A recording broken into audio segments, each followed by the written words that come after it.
is born out of what a team member eats for breakfast every day. What if enterprise value is driven by a sales manager setting up a day date with her husband every month?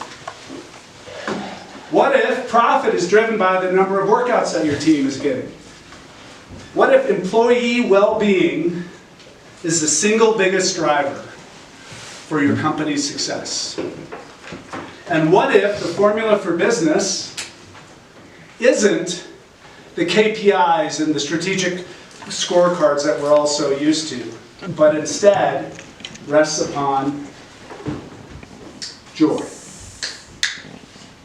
There's a definition for joy that holds that there's joy when there's the presence of success and well-being. And what if this formula could not only unlock human potential, but also unlock the profitability of your enterprise? Success and well-being, two different inputs of the joy formula, both equally important. The success side of the formula, I think we're here. Yeah, the success side of the formula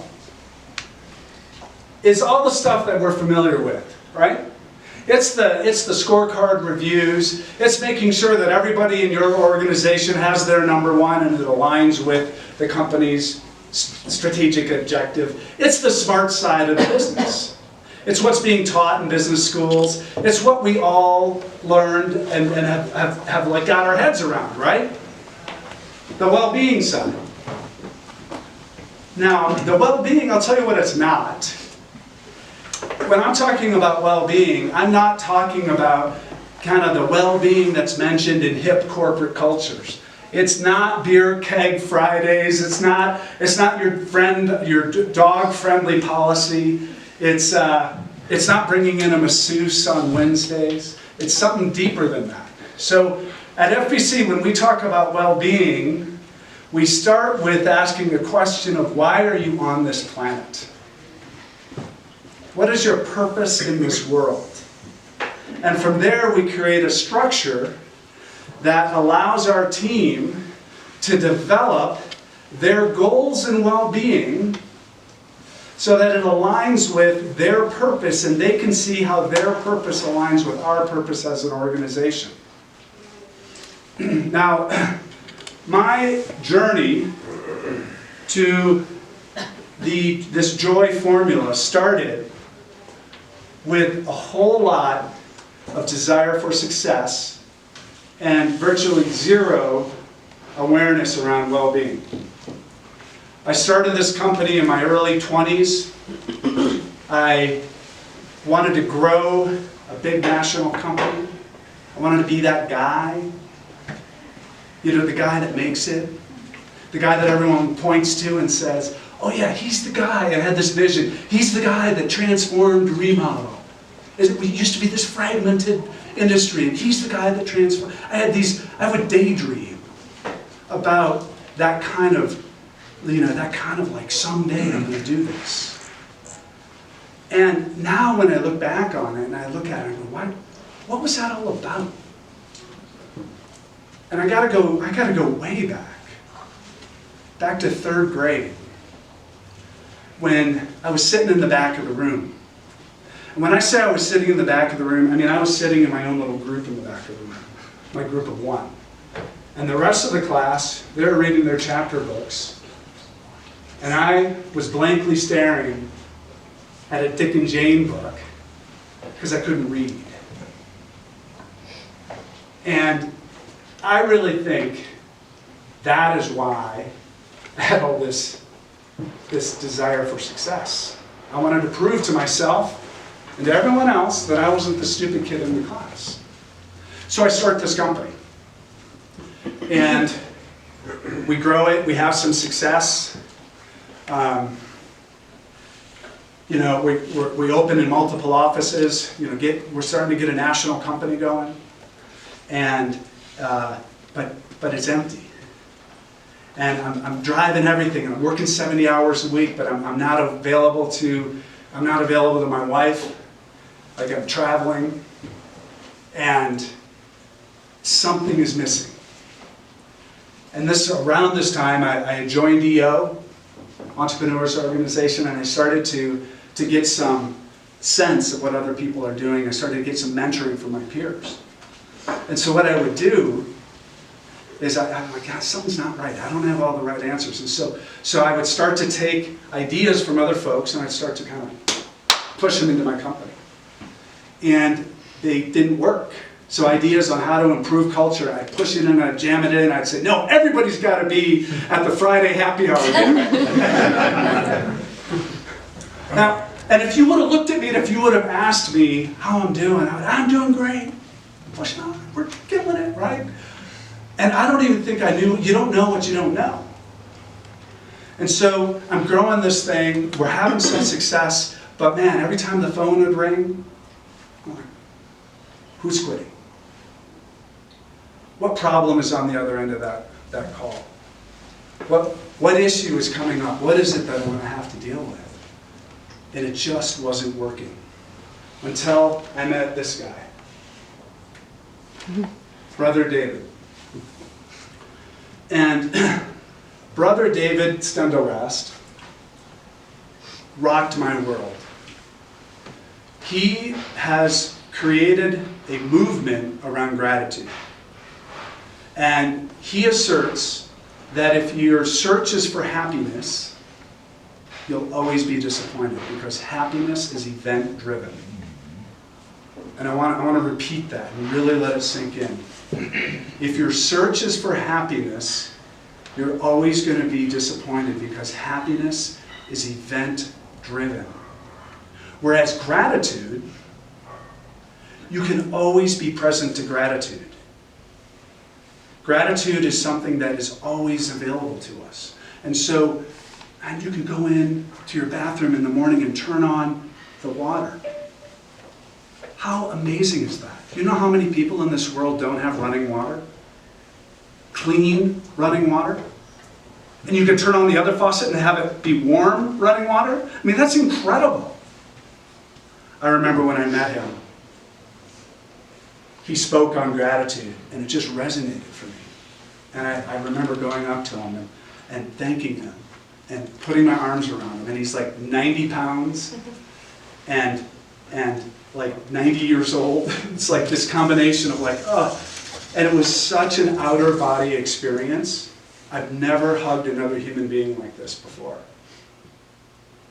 His energy and the joy that radiated from this man, I thought, man, this must have been what it was like to hug Jesus.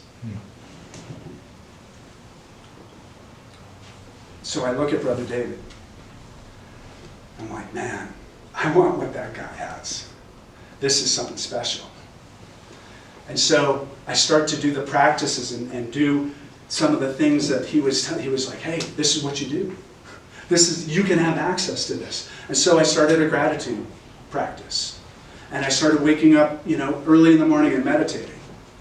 And what I found was that my well-being side of the formula was completely bankrupt. I hadn't been tending to it whatsoever. And so through this practice of working on my own well-being, something magical happened. So I in the mornings, I would take a look at the previous day and I would say, how could I, and I would journal, like how could I have brought more love to that conversation? How could I have stepped in more powerfully to another conversation? How could I have, and so through these practices, everything changed. At the company, I started to have such gratitude for my team. Instead of looking at people and saying, like, this is a means to an outcome, like, I want you to do more sales, I want you to build a job faster, I started asking, how can I help you? What does it look like for you to live to your maximum potential? What does it look like for you to live the life of your dreams? It was incredible. And the transformation that occurred was almost instant. where the company, the joy that started to come and bubble up was absolutely palatable.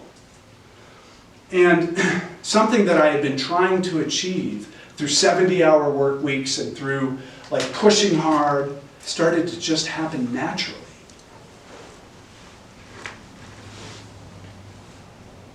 So the start of this journey towards the joy formula happened when I realized that I wasn't the only one who had an empty well on the well-being side of that formula. And when I took it to the team and I started talking to people about it, I realized that everybody needs structure. Everybody needs some support on the well-being side. We've created incredible structure for success. I know, I've seen your businesses, I know how you run. They're incredible. You have incredible structure set up for the success side of the equation. But you can't split a person in half and expect to just develop one side of their humanity. If you only develop the success side of this equation, at best you're only going to get half the result. What we have found is that the well-being side of the equation has some sort of a, like I would love if somebody is like a math, if somebody really gets math, you could talk to me about, because this side it actually has way more leverage than working on this side. When you work here, you get some sort of a multiplier here. And so what we've done is we've put the same kind of structures that we have on the success side, we've put them on the well-being side. Structures for like helping people identify their own well-being and what their goals are around well-being, and then how to move that forward.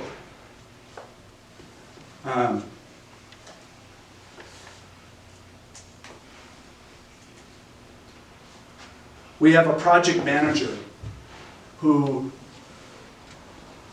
was having difficulty relating to his son. And it was killing him. I mean, anybody who has kids can relate to that. Like these conversations and through the structures that we have, he figured out that the real issue is he has trouble with difficult conversations. And so after gaining some tools around having difficult conversations, he was able to have a breakthrough in his relationship with his son. That is miraculous and that is amazing. And I think, like, in a room like this, like, we have the power to make that kind of a difference. We don't have to wait for some exit event to start the water project in Nicaragua. We don't have to wait until, you know, we retire to start making a difference. Our greatest leverage is today. We have hundreds, thousands of employees and their families that we can start making that difference today. And I'm telling you, they're screaming. They're screaming for help. And most of them don't even know that they need the help. And that's like the weirdest thing about this. It's like you don't know what you don't know. I mean, it's like when I take a look at my journey through this, I was fine. Everything was fine. I didn't need help. If somebody would have come to me with this 10 years ago, I would have said, shit, no way. I don't need that. So this project manager, he is able to start to address his difficult conversations that he needs to have with his son. He's a good project manager. But what happens when you take a good project manager and all of a sudden he's able to have an expertise in difficult conversations? He becomes a great project manager. That's what project managers do. Right? We have a designer who didn't know her place in this world. She was having trouble articulating why she was doing what she was doing, what her purpose was. And we take her through, again, through the process of the well-being side of the equation. And she defines her purpose. And then she's able to go through her well-being formula and say, here's how I'm going to drive my well-being. Everything from what her eating habits look like, when she wakes up, how she plans her day. And it gives her the confidence to have a breakthrough on her well-being side. And she magically, quote, I don't understand exactly how this works, but magically she goes from being one of the worst performing designers to being the first. Our national sales leader, she's having 2 months where we don't hit target. Do we have a sales issue? Come on, in your companies, yeah. you miss target 2 months, Yeah. you got a sales issue, right? Or maybe it's a little deeper. We dive into it. What we find is that her relationship with her husband's at a low, and her stress is at a high. Through the process, through going through this, we help give her tools on stress and how to break down the stress, and give her goals of how to move forward in that area that she felt out of control in. The biggest piece of like gaining control is, biggest part of stress is feeling out of control. We give her control in that, she figures that piece out, and then she institutes a monthly day date with her husband. Now, why a day date? Do you know when you have kids, little kids, you know how exhausted you are at the end of the day? Their monthly date night would always end up just a disaster. But their day date is something special. The kids are at school, it's something special, right? Her self-reported well-being goes from a 5. We grade all of this stuff, right? Goes from a 5 to an 8. She has a breakthrough in her well-being. Magically, sales now above target. And they've been rocking ever since. I had a project manager who, when I first started this journey, we had this conversation. And he asked me, well, why are you doing this? Why are we doing this? What is it that is like, what makes it worth all this hard work? And I'm like, you can just imagine like me 15 years ago. I'm like, dude, I'm so excited. We're growing a national company. We're going to open in 50 offices. We're gonna have this multi-million-dollar blah, blah, blah, right? I'm going to be on the cover of Wall Street Journal. That was one of my little daydreams. And he looks at me and he goes, no, man, no. It's about the people. And I look at him, I'm just like, yeah, sure. And I walk away. And he quits shortly after that exchange. Now fast forward to about 4 years ago when we're getting the foundation for this the joy formula together. I call him up. I say, Olivier, we gotta have lunch. So we sit down, we're in Boulder, sunny day, we're at this little bistro table. I'm like, dude, you gotta come back. He's like, why? Why? What's it all about? I go, dude, it's all about the people. We have created a structure that supports helping people maximize their well-being and their success, and ultimately their joy. And we're doing it for our team, we're doing it for our clients, we're doing it for our trades. And he looks at me, he's like, when can I start? And he's been with us ever since. I'm going to have Erin Van Gelder. She is the director of our human development, and she is going to take you through some of the more specific pieces of the joy formula. I believe she's going to invite you into a day of the life kind of thing. But I just am so excited that we have so many people. This is amazing. Hey, I didn't see you come in. And we have so many people here to hear about this because I think like we could have had like 15 or so, because that's normally what we have at boardrooms, but this is really cool to have such a crowd. I'm super excited, and Aaron, please take us through some, a little bit more of what it looks like. Awesome, and then we'll do Q&A at the end as well. Your first day at FBC, but you're all super excited to be brand new employees again. You've had the pleasure of meeting our founder and CEO, Patty, which not everybody gets to meet on your first day, so we're incredibly lucky. Yes. Very lucky. So I'm going to walk you through the 4 components of our JOY formula today. So the first component is purpose exercise. So there are notepads and pens on your table. So this is the interactive part of the evening. Okay. I'm asking you to dig a little deep. Go ahead and grab your tools.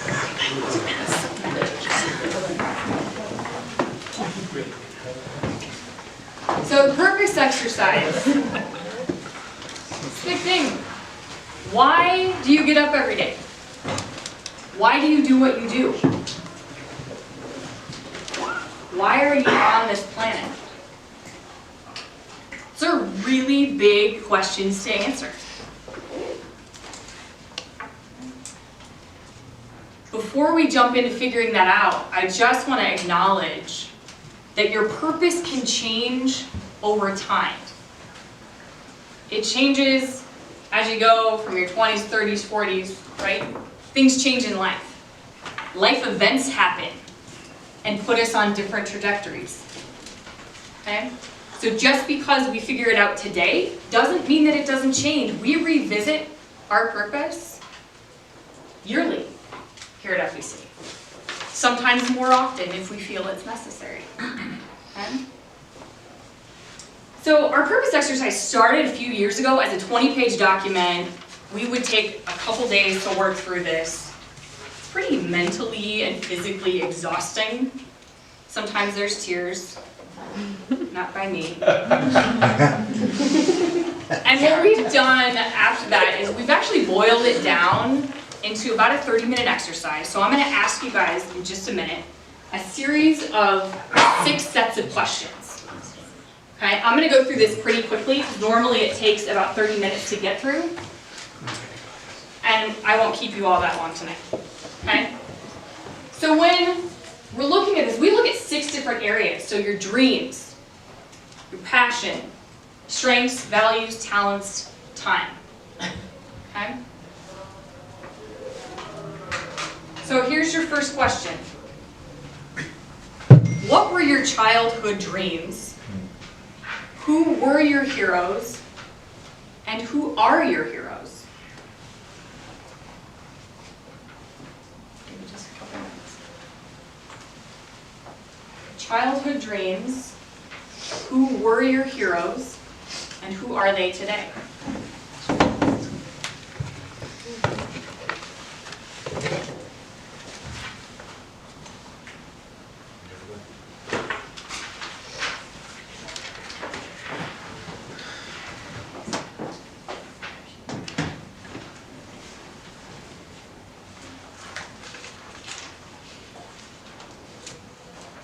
What makes you come to life? What really lights your soul on fire?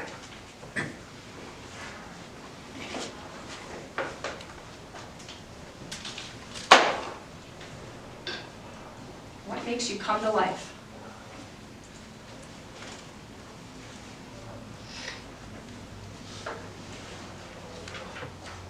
What are your natural strengths?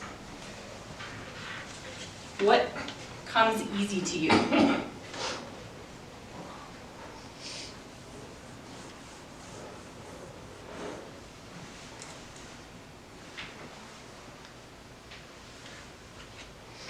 Where do you add the most value? What issues are you solving at work, at home?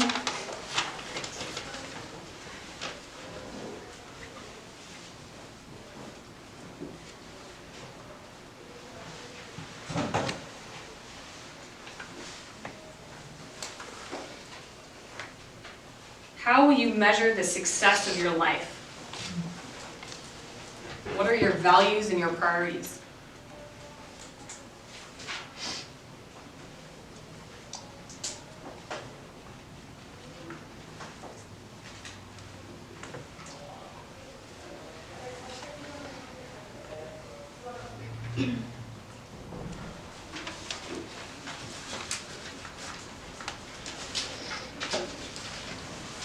Where do you spend your free time?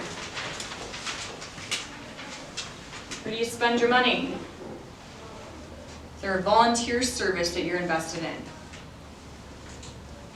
What kind of impact do you want to have?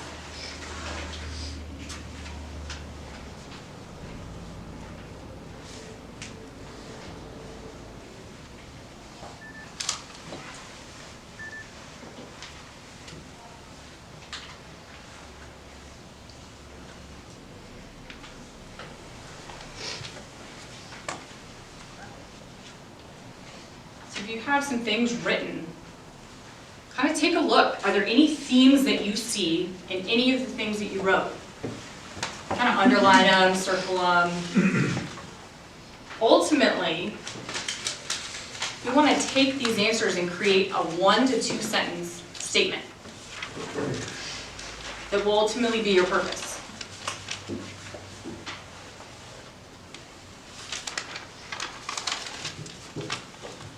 So for me, my purpose is to light up the world around me. Pretty big. It's what I do. It's why I'm here. Patty? Help as many people as possible reach their maximum potential. Do I have a volunteer to share? Anybody have an opportunity to get something down? When I was a little kid, my father was mayor of our little town, and I always thought that the firefighters and those in public service were the coolest people in town because they were the ones who gave selflessly. So I think that to serve others is, when I was an 8-year-old, to serve others was the ultimate act. To serve others.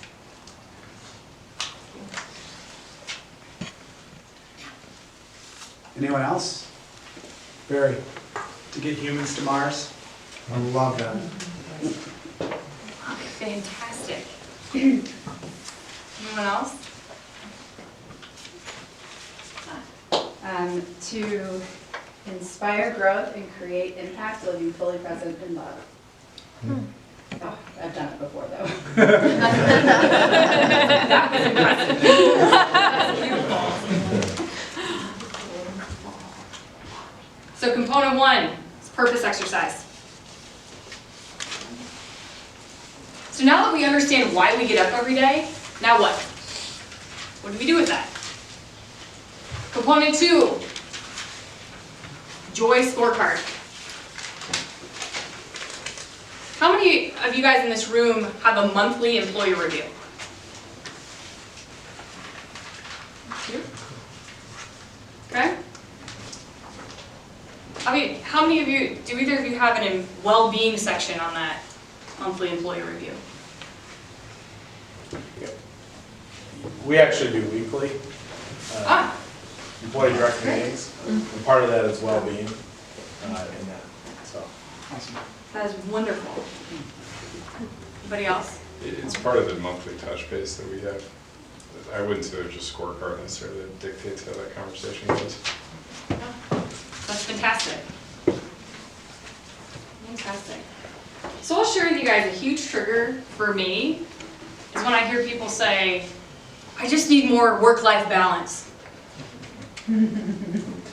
I actually don't really know what that means because I only live one life. And no matter how my kids got up that day, I still take it with me wherever I go. I do a reset, but it doesn't matter how it goes. I come to work, I may get a call, I have to go pick up my kids. I go home, there may be a few things I do for work at home, but I live one life. So that is part of this joy scorecard. We heard from Patty earlier that he defined joy as success plus well-being.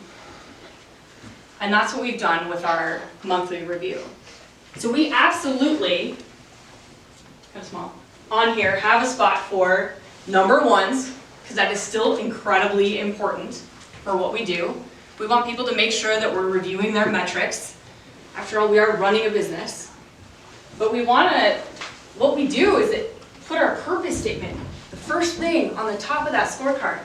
So when we are having that review every month, we're looking at that. We want to make sure that as we're setting goals for the next month, that it is in line with their purpose. When we are having a difficult conversation or giving feedback, it's much easier to speak to somebody through their purpose. It opens up the world for them to listen and to really hear what you have to say. So our scorecard is three pages. Okay? So the first page, we've got our purpose, we've got our metrics on there, they track their metrics, we've got goals, they can track their goals weekly, there's a well-being section. It just has some triggers. They don't have to answer every question, there's some triggers on there for them to just check in. How did I do? Where am I at? Same thing with success. How am I doing with process, communication, deadlines, tools? How am I showing up in that area? Okay, go back a couple slides. So here's how this works. So we go through that, and then we check in on the goals. Say, your success goal is transition. Okay, what does that mean? Right? So this person's going to use their notebook and their checklists, and they're going to take it into every meeting. Okay, well, how does that align? Well, this purpose is to make others smile and influence their lives for the better.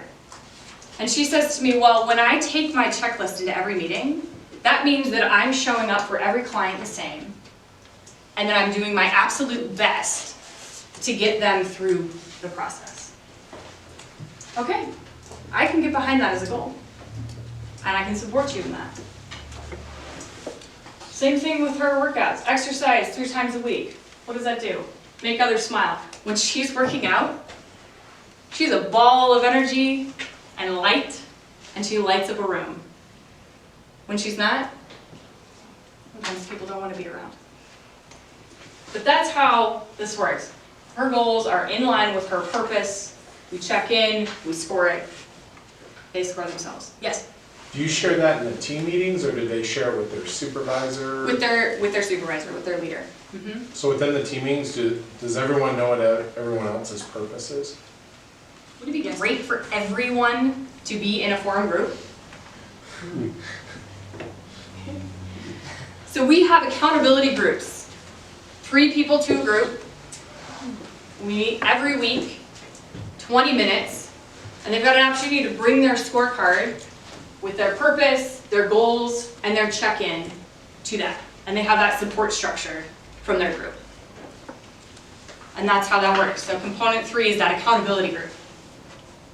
So it's creating that structure. Once they have their purpose and their goals, now they have a support structure within those accountability groups. Did that answer your question? Absolutely, yeah. Ah, Within an accountability group, are there different people at different levels? absolutely. So different departments, different levels. Why 3 people, and how do you choose the groups? So they get to choose their own group. For us, it was a time constraint. So we have our weekly meeting structure set up on Wednesday. So after we have a team meeting, then we cut it down to 20 minutes, and we felt like any more than 3 people for 20 minutes was just too much. And wasn't giving people an opportunity to share. So we had some that were 5, 4, 3, 6, and then ultimately what it ended up with 3 was the better number for them to be able to share and really go deep. Does So are they everybody asking- go deep? That's a great question. Not everybody goes deep. We've got some people that do, and over time, when people go deeper, but not everybody does. Some people want help on just a couple goals they have. They want that support structure.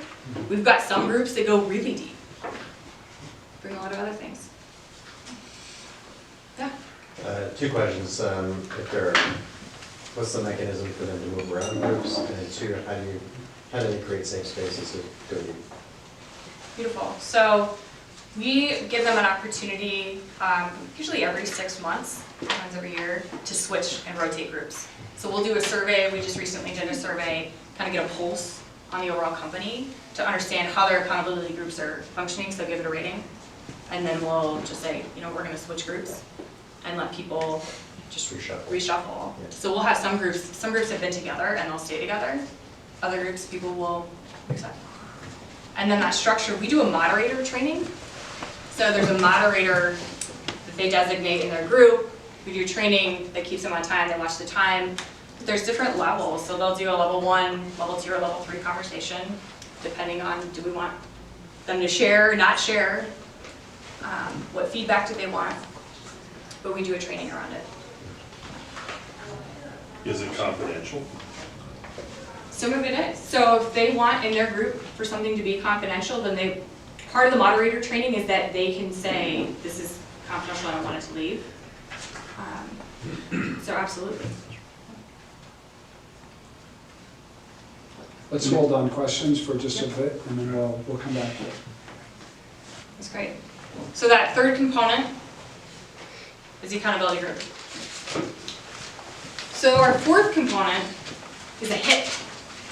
Yes, H-I-P, HIP. So how many of you guys have used a PIP in your company? There's mine. Cool. How many of you have used a PIP as an exit plan for someone?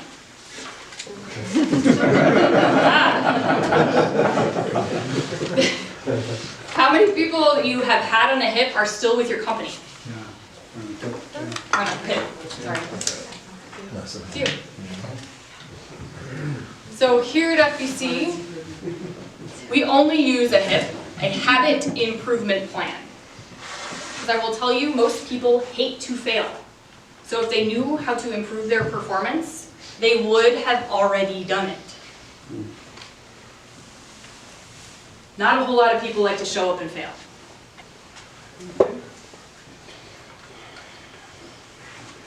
So our HIP it's a commitment between the employee and the leader.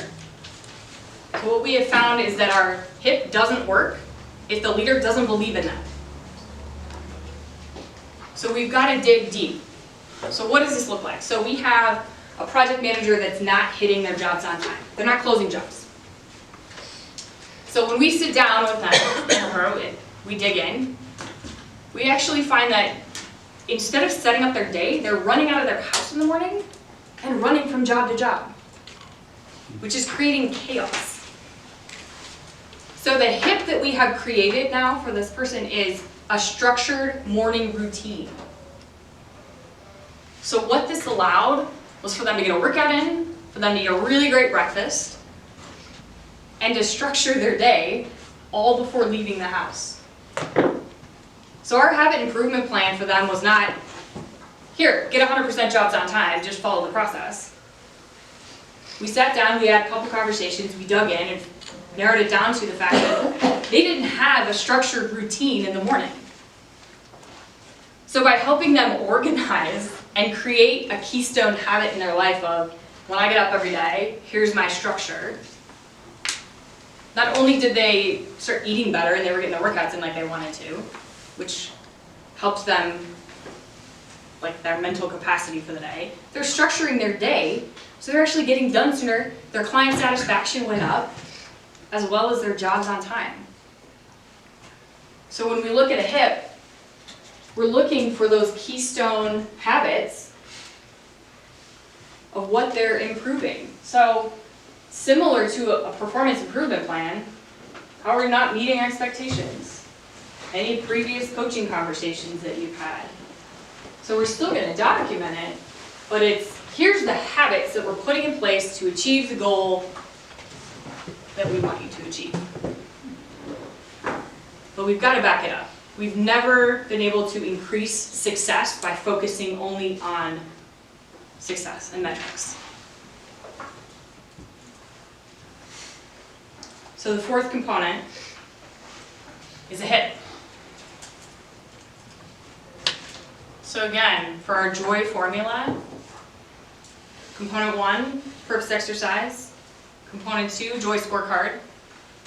Component 3, accountability groups, and component 4 is the HIP.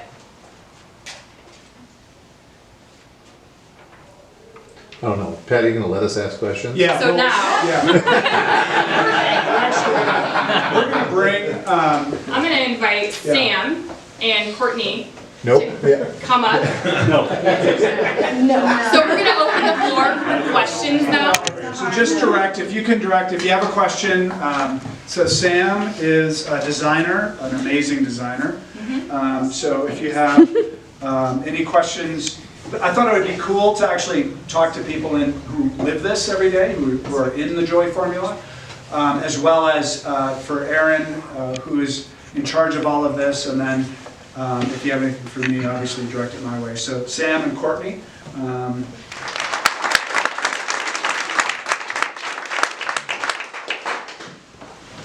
Okay, so. Sam and Courtney. In your hiring practice, how was the JOY formula integrated into the hiring practices the moment before you stepped inside this company? That's a great question. We actually have a pretty awesome interview process, in my opinion. The first person that I met with was actually Ashley. Pretty standard, get in the door, kind of like, does this person make sense for the company, is kind of feeling it out. And then I actually met with Aaron, who at the time was the division director / design leader in Denver, and she introduced me to the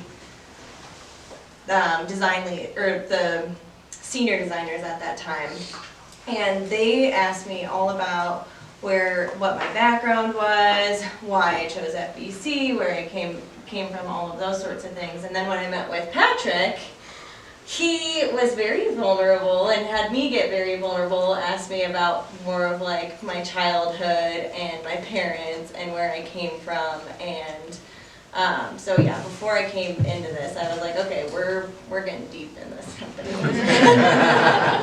Did you check that those are all allowed questions?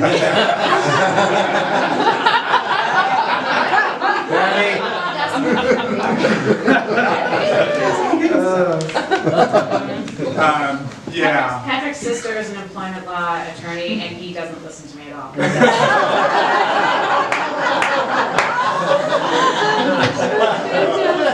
Ashley, when do you bring up the JOY formula, and like, what does that end up doing? Yeah, I mean, it can be like from the very beginning, and I talk a lot about culture, and often I'll ask them like, what are they looking for in a company culture? I will many times bring up the JOY scorecard, because if I'm talking about wellness and they're like, whoa. Yeah. Like, some people get turned off by that. Sure. And Which then, is exactly what we want. exactly. Yeah, it is what we want, absolutely. Because what you want, we all want this. Every employer wants a learner. They want somebody who's going to come on board and be open and be vulnerable and be able to be vulnerable with the team. Because that creates new ideas. That's what teamwork is based on. And so when you start talking about well-being and it freaks somebody out, that's great. Mm-hmm. That's fantastic. Yeah. When you shifted from a hip to a hip, did you see a change in retention? That's a great question. Did you see it? I mean, I just think that we use the tool totally differently than we did before. I think we used a PIP to exit people, and it also scares people. If you're sitting down and you're like, hey, we're going to put you on a performance improvement plan. I've had people say, this is the last step before you let me go, isn't it? You don't get that same reaction with a HIP. And we've had probably like 70% of the company on a HIP. I've put myself on a HIP before. Like, people actually have asked to be on a HIP. Yeah, check that out. So people will come in and say, hey, I think I need to be a HIP on a HIP. Because the culture totally changes around growth and development. Because people are now open to it. It's part of our regular conversation. So do you have to put people on a hip to get rid of them? That would be part of the process. If we are going to exit somebody, we're having some internal debate about that, because the manager must believe in that person. And so we're There has to be debating. documentation, Yeah, but I typically will advise our leaders against putting someone on a hip that they don't believe in. okay. But we've had enough documented information before that, because it only really works, any of this only works if you truly care about the people you have on your team and in your company.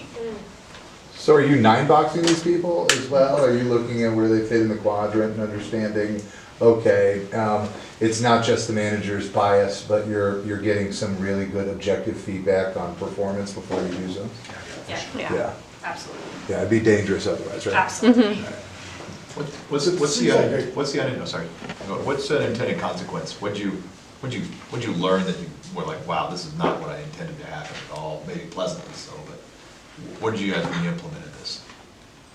Oh, that we had a couple of people really opt out. Really? Yeah, people that I was a little bit surprised by, but not as well. And it opened up room for other people to really grow and to shine. Yeah. So it seems like an important part of this system is kind of having managers be aware to ask some of these more personal questions and think through some of the non-business stuff. How do you roll out that training to management and get people to buy into that? So I think one of the keys here is that when you're on the well-being side of the formula and we're in a conversation with somebody, as a manager, you're a mirror. They're the ones going through and scoring their well-being, and they're saying, yeah, well, they're doing all the talking, and so then you're just saying, well, it sounds to me like a breakthrough in this area could really move your well-being forward. That's what I'm hearing. Or they'll come, with that, themselves. So don't you think like it's not really like we're not trying to be, a therapist here. No. We're just giving them the structure to self-evaluate how their life is going. It's kind of like in that quick exercise you guys did, trying to find common themes. That's what they're doing when you're going through the scorecard. Like, oh, I'm noticing a lot of these different categories are connecting, and it is leading you towards a purpose. And I've had meetings where I'm like, I had no clue. I had no idea that all of these things lead back to my purpose and what I want to move forward. I thought I was doing a bad scorecard, and it wasn't, which is really cool, and it is a mirror. I agree with you on that. I think more than anything, it's building awareness too. So Yes. most when you're working on something in well-being, you're not aware of it. And once you're aware of it, it's super easy to move it forward. What other parts in your life it kind of just creeps into and affects. How do you guide participation? Do you make it mandatory, or is it, come when you're willing to get into the scorecard and well-being, or how do you guide So that? part of our company. When you're If in. you join us, Yep. this is part of what we do. Absolutely. So when you're new, does it feel like forced therapy? When you're what? When you're new? Oh, Does it, well, Courtney, how did it feel when you started? Well, you do wait to roll it out, so you do let people get ingrained in the culture before being like, rate yourself. But it's not. I do think that, when you are interviewing for a job, it's a mutual fit. And Ashley absolutely talks about that in the culture, and I was looking forward to it. I really was. I'm an open book, and it wasn't uncomfortable. It really is just those touch points that make you a successful professional. I don't think it encroaches on therapy or just uncomfortability. And even though it is a required part of our company, we are respectful of the way that people do communicate and do become vulnerable and do express themselves. And there's a version of that for everyone, I would say. Yeah, you're not like forced to talk about your marriage or your children. You share what you want to share. Yes. So some people are way more comfortable sharing all of that, and some people aren't. And you get out of it what you put into it, and that's what I tell people too. Something that we reiterate all the time with our accountability groups is that this is a gift to you. Use it however you want. If you want to move your lives forward and you want to challenge each other, fantastic. If you want to go in and have light conversation, hey, this is your time. It's a gift from the company to you, this 30 minutes. And what that does is it just creates kind of like a pressure release. And then the groups end up like they may start, just like forum. You may start, remember your first forum meeting? Pretty light, pretty on the surface, everyone's checking each other out. you know, a year or Not my two, forum. a year into it, and you're starting to go deep. And I think that's what happens in our accountability groups. How do you do that though, if one person is a VP and one person is a junior marketing? Pick our own groups. Yeah. So it's, Sam, you're in a group that has a Yeah. lot of different people. Yeah, yeah, you get to pick who you're with, and I think that the culture really sets us up to feel free to talk about and want to work on whatever we want to. Like, I mean, Erin was my coach forever, and I told her everything about me, and I have no problem with that, and she does the same thing with me. So Yeah. it's just building those relationships and having a really solid family here. Mm-hmm. My leader's the CFO, and I would tell her anything. Yeah. I would. It's not this like hierarchical structure. Like we have leaders, but you know, what one of our integrator likes to say is, you know, it's your leader, not your boss. Yeah. It's very special. And I think that we're all leaders here too. If you work Yeah. at FBC, you're a leader. So it's 20 minutes once a week. Do you also connect outside of that time? Some groups do. Some do. Do most groups? My group, I think because we're completely different departments, so it's not like leader versus junior marketing. It's all different departments, and I think we like that isolated safe space. We just check in with each other, so we just kind of keep it there. But everyone's different. Yeah. We do use it differently. Yeah. One of my best friends works here, and she's in one of my groups, so I would say yes daily. Yeah. Patty, how many employees and what number of offices? 3 offices and just under 50 employees. Okay. Yeah. Barry? I was gonna ask how many employees and how did you pick 3 for the accountability group? They used to be bigger, and time was killing us. Because we really wanted to be able to get in and out in 20 minutes? Yeah. 20 minutes. What's the difference on retention rates? Whatever. Pre and post? I don't know if we have we've tracked it from when we started the scorecard. Yeah, I mean, I don't know that we have a full tracking of it yet. Because the JOY formula has been an evolution. Okay.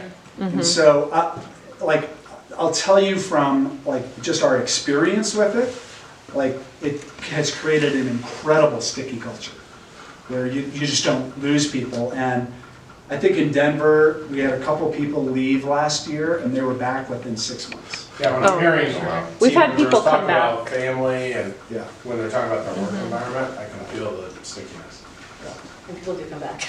Yeah, we had 2 people come back this year that left for one only left for 5 months. One did leave for about a year and a half, but she came back. 4 out of 20 in this office total who have come back at some point. Yeah. Yeah. So for the HIP, employees in this program? we don't have any hourly. You don't have that. So we have 1 hour. Accounting, but I mean, she's So we don't. yeah. So for the HIP, does this stand up the same way a PIP does in unemployment hearings? I mean, that's the whole reason you do a PIP, right? So you have it documented so that if somebody... I think documentation. The point of the PIP, because I agree, it's kind of an exit plan, right? And I agree with the whole concept of it, but that's the point of a PIP, right? Is to document that somebody's struggling. So how do you do that and wait on unemployment cases? I've only had 1 in unemployment hearings in 5 years. Okay, so maybe it's not a relevant issue to you. And at the end of the day, it's documentation, right? Yeah, exactly. That's why I So you document separately than the HIP? Yes. You're doing corrective actions and you're doing a HIP. Yeah, we'll still have documented. Yeah, we need to make sure we still follow all of that. Right. Yeah. So separate issues, okay. Keep wanting to go upstream. What about, how do you use this in your marketing of your firm when you're going out and doing talent sourcing? So from a recruitment standpoint, So, can you repeat the question? Sorry. How do you use this as a talent sourcing mechanism? Oh, the JOY. I think I talk about it a lot in interviews. yeah, I mean, it actually brings a good point. Yeah. I don't know that we promote it as much as we. Yeah, I mean, I do in interviews because I think part of my job in the first interview is not just looking for a cultural fit, but getting people super excited. Because we don't have one of those interview processes where you can interview once and then you get offered the job at the end, or they're calling you the next day and offering you the role. Sometimes we have 3 interviews for like a typical, but sometimes we have 5. So people have to really be interested and invested in the company to go through that much. We also have a background check process, a reference process. So you got to get people really excited, and you have to start talking about it from the beginning. What about like PI and stuff like that? Don't you use that? Right? We do, yeah. How do you interact with 3 offices, or do they exist autonomously, or do you bring them in together? Oh yeah, so every week we have what we call leader leaps, and it's like run by Erin actually, and she teaches us some different kinds of tools to all become better leaders. It's through this here, and we have Minnesota here and Chicago here. So every week, how long is that? Like 30 minutes, and we do design summits once a year-ish, if not more. Same thing with PMs, and then every couple of years we get together with the entire team. But you guys talk to each other on a regular basis we have too. GroupMe, we have all different kinds of tools where we all reach out to each other. But the accountability groups exist within each office, correct? Yes, And those are You don't do Skyping or anything? So Pat, you mentioned this is a big unlock for the business. Have you seen the revenue per employee increase dramatically over the last 4 years? Profit per employee, yes. Yeah. Yeah. We haven't really cracked the revenue per employee efficiencies yet. I'd love to see that happen. Maybe one more question? Yep. Patty, how do you want to be remembered? Is that different from your purpose? I don't know that it is. Yeah. Yeah, I don't know that it is. Just, helping people reach their maximum potential, I mean, that's pretty awesome. So, yeah. Interesting way to also word the purpose too. Yeah, how do you want to be remembered? That's deep.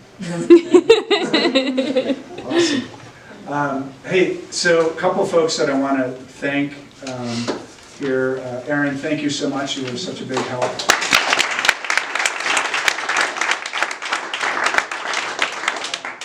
So Sam and Courtney have not only great in just answering some questions, but also in the setup and just being ready for this, so thank you.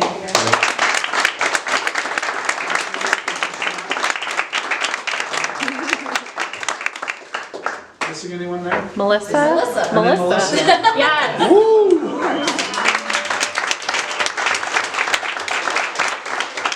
I did want to point out a resource. Terry and Kurt, can you guys stand up really quick?